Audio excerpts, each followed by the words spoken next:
morning, everyone, and wow, what a nice introduction. I feel so honored to be here. Actually, my daughter, she plays on the women's soccer team here. So Rima Bzeih is I'm going to have lunch with her later. So in terms of being here and talking about automotive technology, it's pretty cool. And coming in here and discussing how California plays a huge role in this, which is also cool. So there's a lot of pride about what's going on here in terms of the auto industry and technology and the disruption that's happening in this space, as well as California's role in this disruption. So I'll take you through it. From a questions perspective, I think we're going to be a little bit short on time for that, but later on, after those conversations, I'll be more than willing to talk with you guys. So let's start with some reflections. So this quote, something that I stumbled upon weeks ago because I gave a presentation about this as well. The future is already here, it's just not very evenly distributed. It's really a very strong statement to what's going on in the auto industry right now.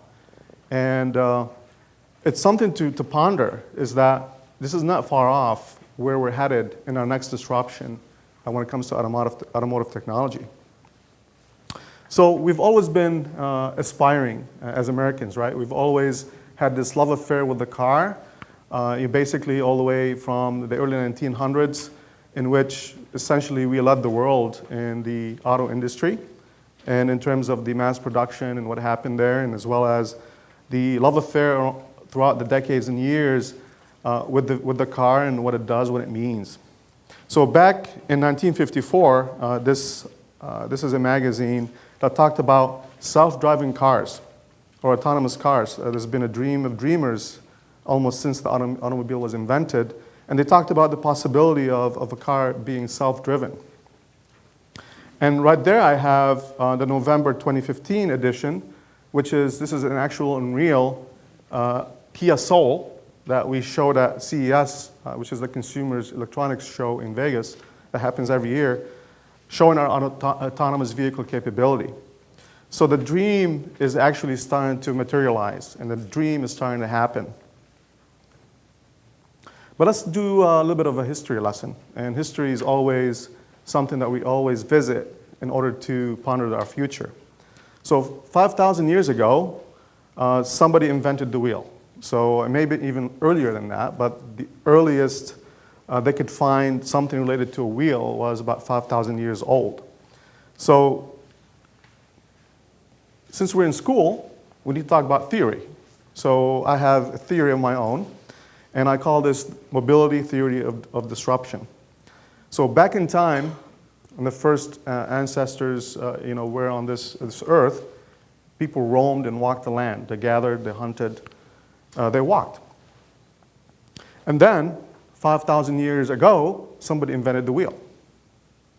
And the wheel was used for transportation. So we can go through what type of methods or mechanisms or tools was used to transport, and you could just go through that all the way to the car, right? The horse-pulled car.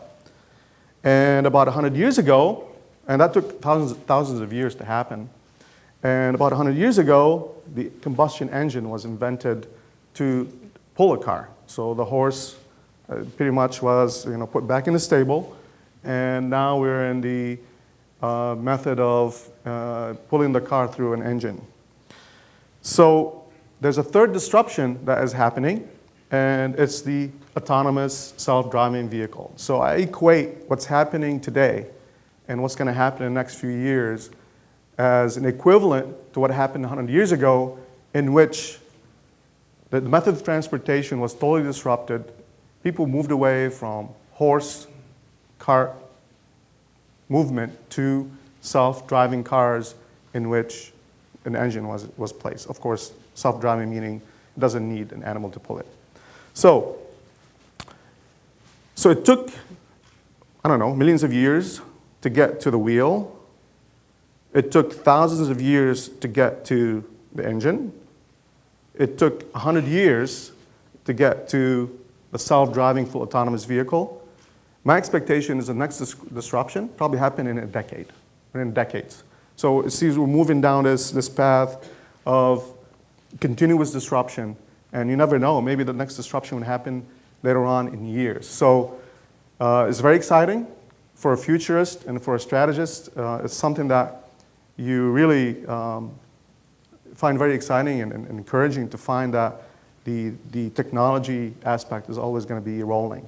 There's no doubt about that. So let's talk about that third disruption. So we are really close to what we call the fully autonomous vehicle. So we expect that today, even today, we have features in the vehicle that we call partially automated. So features like smart cruise control, features like autonomous braking. So there are a lot of features today available in your car. The car that parks itself. A lot of features today in the vehicle that actually we call semi or partially autonomous. And they use technologies such as radars, cameras, LiDARs, and so forth to do that. So we are very close to the highly autonomous vehicle. And imagine you're on the 405 or coming in here this morning with the traffic. I could just put it in traffic jam assist mode and essentially have the car take over with that start and stop and the creep in terms of on the freeway. And you can just lessen that burden of anxiety and stress while doing that, for example. Fully autonomous is something that we're going to see happening in the 2020s, 2030 timeframe. And there, essentially, you will have a vehicle that is fully capable of managing the driving capabilities by itself without human intervention. Even you can take it as far as you don't even need a human inside the car. You can actually call that car through your smartphone app to come and pick you up from work or send it somewhere. So imagine those scenarios. So let's talk about today and what's happening in the car industry. Maybe some of you will be surprised to see that actually the software content, lines of code in a car exceed what a Boeing 787 has. It exceed what the Mars probe Curiosity has. It exceed what a drone has, even the space shuttle. I think this slide here will shock you a little bit, right? Because you never expected a vehicle to be so complex. But today's car, and it's increasing, this is not decreasing, it's increasing, it's probably the most complex piece of equipment we make. And a lot of it, think about the liability, think about the safety, think about the things that we have to make sure are there when we hand that car over to a customer. So a lot of work, there's a lot of development that goes into building a car, a lot. Today's car also is extremely capable from a hardware perspective. So the number of sensors, the number of ECUs, which is the electronic control units, the actuators, are very high, as you could see, and growing. And so that combination of software and hardware as a platform in a vehicle lends itself for the ability to become a smart car, an intelligent car. So let's shift gears a little bit to see what's going on in the world of our country, the nation, right? So you see here three colors. The orange is essentially states that have passed autonomous driving laws or allowed. The blue or greenish is withdrawn or failed to allow such vehicles. And yellow is under consideration. And since we're in California, and a lot of people here are interested in California, California is one of the leading states to embrace autonomous vehicle. Obviously, if you remember or you recall the Google car, it's been around for a long time on the roads of California. So California has always been very open-minded from a perspective of embracing technology in the auto industry, and we can go through that a little more for you as a little bit. But there's a mixed bag for the nation in terms of embracing the technology of autonomous vehicle, unfortunately. But we expect that to change, and a lot of it is mindset. A lot of it is mindset and conventional thinking, and moving past that type of thinking into a growth mindset and open-mindedness. And essentially, it may become a federal situation in which the states won't even have the ability to reject. California autonomous vehicle laws, there's a lot of activity going on. This is a picture from February 2nd, actually here in Los Angeles, in which there were hearings, public hearings about autonomous vehicle laws and so forth. So there's a proposed draft. The permits required to operate the vehicles. We are required to do reporting to the DMV on these vehicles and a public hearing. So there's a lot of activity happening here.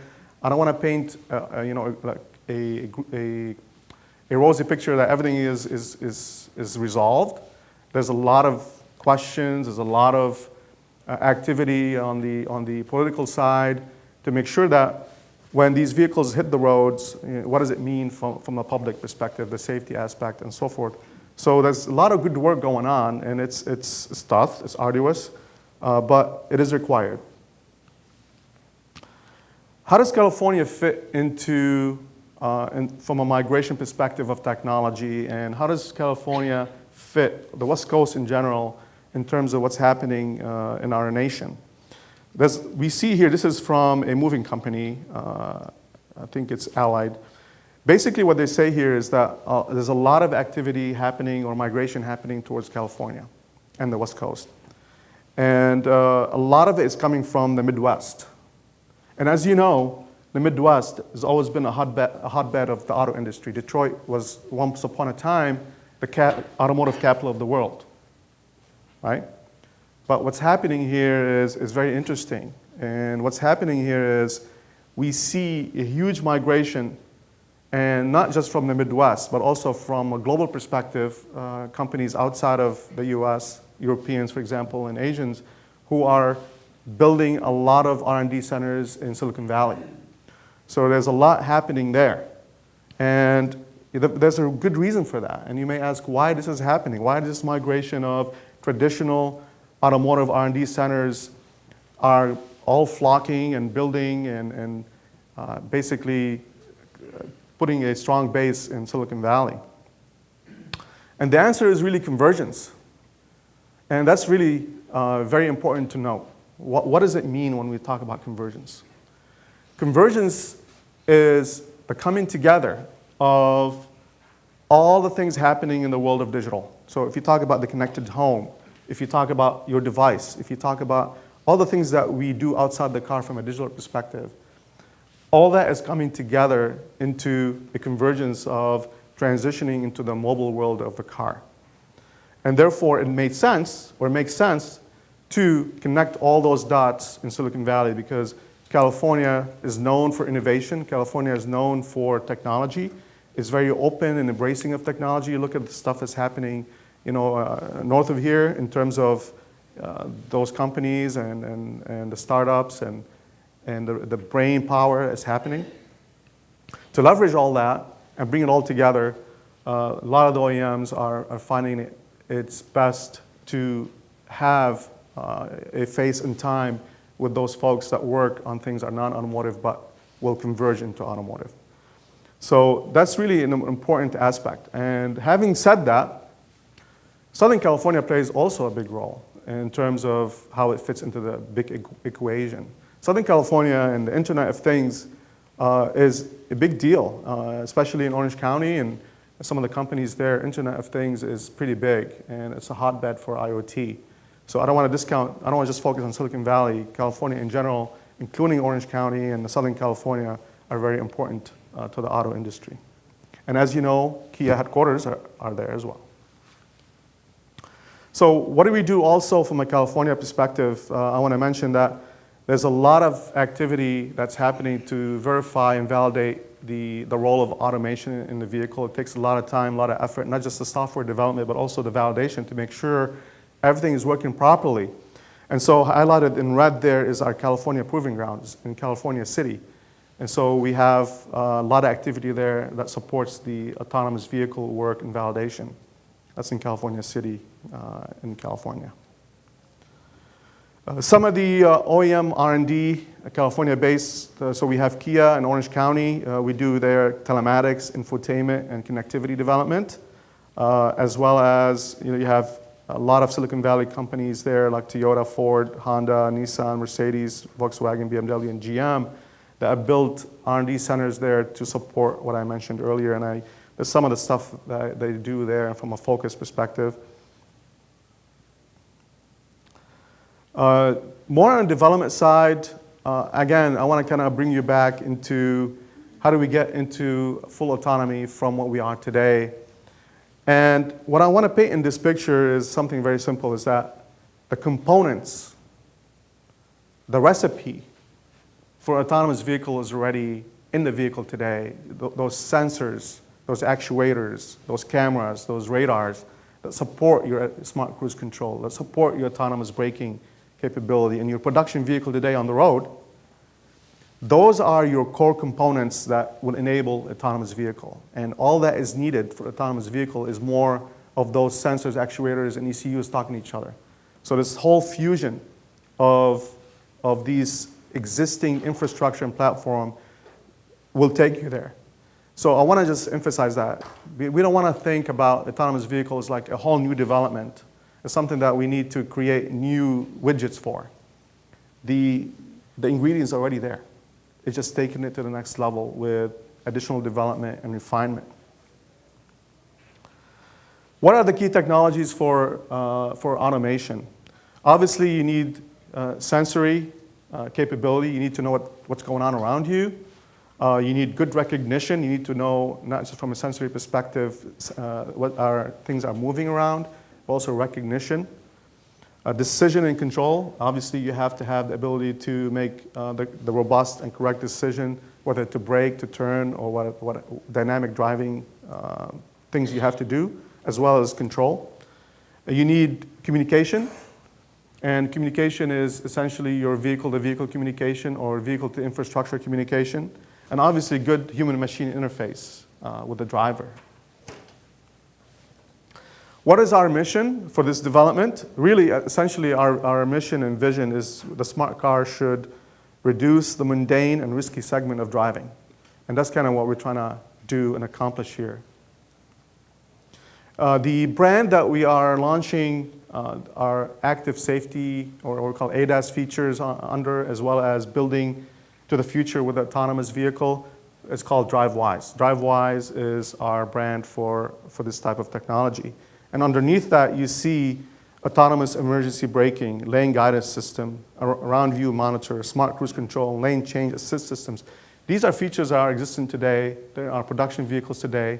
They're not reserved for the premium segment.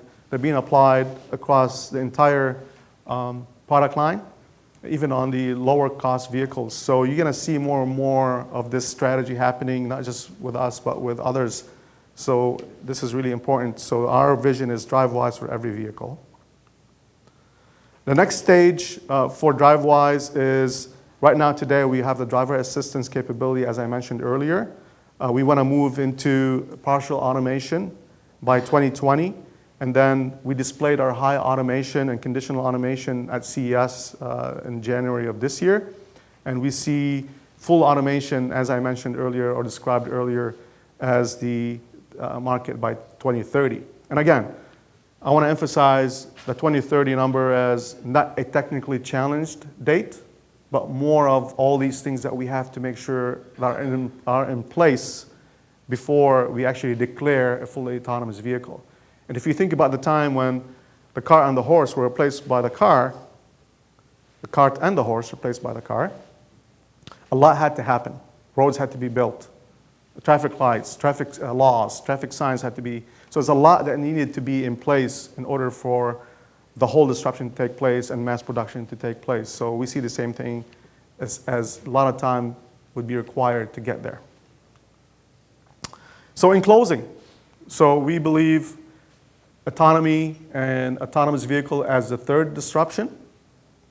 And we do see full autonomy happening. And this is not something that's going to be a dream. It's going to be a reality.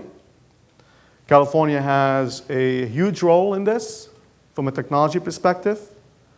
The socio-economic impact is huge. And some of the studies show in the trillions of what could be saved by this technology if you add up all the things that come from accident avoidance, fuel economy savings, productivity gains, There's been a lot of studies that show the economic impact to be huge.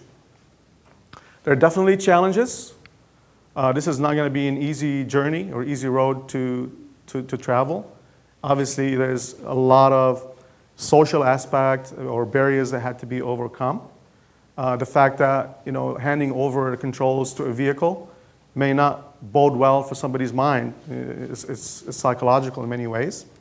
There are also liability things that had to be overcome. And really, at the end of this, from an OEM perspective, as an automaker, the business model of traditional selling cars will change, and the role of the car will change. And then you're talking about the car sharing economy. You're talking about new business models will be invented in which, enabled by the autonomous vehicle, in which the traditional automaker would have to take a look and adjust or pivot in order to accommodate. So this is my presentation, and I thank you. And as I mentioned, we can talk about later in terms of questions. Thank you.